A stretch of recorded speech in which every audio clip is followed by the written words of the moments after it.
എന്റെ കൂടെ സാജിദ് കൂടി. സാജിദ്, BJP ഫാക്ടർ ഒരു പ്രധാന ഘടകമായി പ്രവർത്തിക്കാൻ പോകുന്നു. നിലമ്പൂർ ഒട്ടും ഈസിയല്ല, എളുപ്പമായില്ല, കാര്യങ്ങൾ കൂടുതൽ സങ്കീർണമായിരിക്കുന്ന രാവിലെ സംസാരിക്കുമ്പോൾ നമ്മളോട് PV അൻവർ പറയുന്നത്. അൻവർ മുന്നോട്ട് വെക്കുന്നത് ബാക്കിയെല്ലാം മാറ്റിവെക്കാം, BJP മത്സരിക്കുന്നില്ല, നിങ്ങൾ ആര്യാടനെ നിർത്തിയാൽ പണി പാളുമെന്ന് അൻവർ പറയുന്നതിന് കണക്കുകളെ നിർത്തി, സാധ്യതകളെ മുൻനിർത്തി, ഇവിടുത്തെ രാഷ്ട്രീയ സാഹചര്യത്തെ മുൻനിർത്തി നമുക്ക് എങ്ങനെ അനലൈസ് ചെയ്യാം?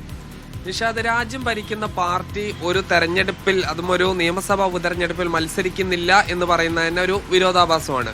നിലമ്പൂരിനെ സംബന്ധിച്ച് BJPക്ക് വലിയ സാധ്യതയില്ല, അവർക്ക് വിജയിക്കില്ല എന്നുറപ്പാണ്. പക്ഷേ അതിൽ പ്രധാനപ്പെട്ട ഒരു കാര്യം, ആരെങ്കിലും വിജയിപ്പിക്കാനോ തോൽപ്പിക്കാനോ അവർക്ക് കഴിയും. കാരണം 10,000 മുതൽ 12,000 വരെ വോട്ടാണ്, ഒരു 4 മുതൽ 5% വോട്ടാണ് BJPക്ക് ഉള്ളത്, അവരുടെ കോർ വോട്ട് എന്ന നിലയ്ക്ക്. അതിൽ അൻവർ അദ്ദേഹത്തിന്റെ ഒരു ആശങ്കയായി പറയുന്നത്, ഈ ഷൗക്കത്ത് മത്സരിക്കുകയാണെങ്കിൽ അത് ഈ BJPക്ക് സ്ഥാനാർത്ഥിയും ഇല്ലെങ്കിൽ ആ വോട്ട് UDFന് ലഭിക്കില്ല, പകരം അത് LDFന് ലഭിക്കുകയും ഒരുപക്ഷെ LDFന്റെ സ്ഥാനാർത്ഥി വിജയിക്കാനും സാധ്യതയുണ്ട് എന്നുള്ളതാണ്.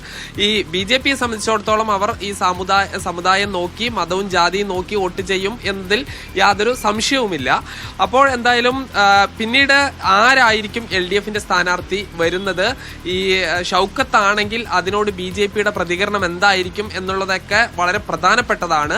അത് എന്തായാലും BJP മത്സരിക്കുന്നില്ലെങ്കിൽ അത് വലിയൊരു ഫാക്ടറായി നിലമ്പൂരിൽ പ്രവർത്തിക്കുമെന്ന്. BJP മത്സരിക്കേണ്ടതില്ല എന്ന് തീരുമാനിക്കുന്നതിന്റെ കാരണം എന്തായിരിക്കും കൂടിയാണ് നമ്മൾ ആലോചിക്കേണ്ടത്. ഒന്ന്, ഈ ഉപതെരഞ്ഞെടുപ്പിന് വളരെ കുറച്ച് സമയം മാത്രമേ ഉള്ളൂ. അങ്ങനെയൊന്നും അത് ന്യായമല്ല. കാരണം വളരെ ഷോർട്ട് ടൈമിൽ BJP രാജ്യത്ത് പലയിടത്തും മത്സരിച്ചു നമുക്കറിയാം.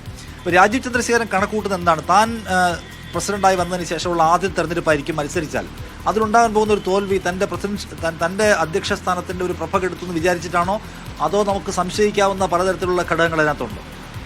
പല സംശയങ്ങളുണ്ട്. രാജീവ് ചന്ദ്രശേഖരൻ അദ്ദേഹം ഒരു ഈ പെട്ടെന്ന് പൊളിറ്റിക്സിലേക്ക് വന്ന ഒരു വ്യക്തിയാണ്. അദ്ദേഹം ഏത് രൂപത്തിലാണ് ഇതിനെ കാണുന്നത് എന്ന് നമുക്ക് മനസ്സിലാക്കാൻ പറ്റുന്നില്ല. ഇത് തൃശ്ശൂരോ പാലക്കാടോ തിരുവനന്തപുരോ പോലെയുള്ള ഒരു മണ്ഡലമല്ല.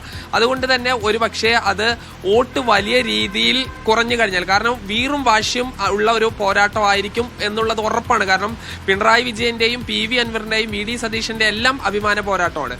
ആ വലിയൊരു പോരാട്ടം നടന്നു കഴിഞ്ഞാൽ വോട്ട് LDFലും UDFലുമായി സ്പ്ലിറ്റ് ആയി പോവുകയും വലിയ തോതിൽ വോട്ട് കുറഞ്ഞു കഴിഞ്ഞാൽ സ്വാഭാവികമായും അത് രാജീവ് ചന്ദ്രശേഖരന് വലിയൊരു തിരിച്ചടി ഉണ്ടാകും എന്നുള്ളത് ഉറപ്പാണ്. കാരണം കഴിഞ്ഞ തവണ ലഭിച്ചതിനേക്കാൾ വലിയ ഒരു രീതിയിൽ, അത് നമുക്കറിയാം, സുരേന്ദ്രൻ മത്സരിച്ചപ്പോൾ അവർക്ക് 17,000 വരെ വോട്ട് ലഭിച്ചതാണ് പാർലമെന്റ് മണ്ഡലത്തിലേക്ക് മത്സരിച്ചപ്പോൾ.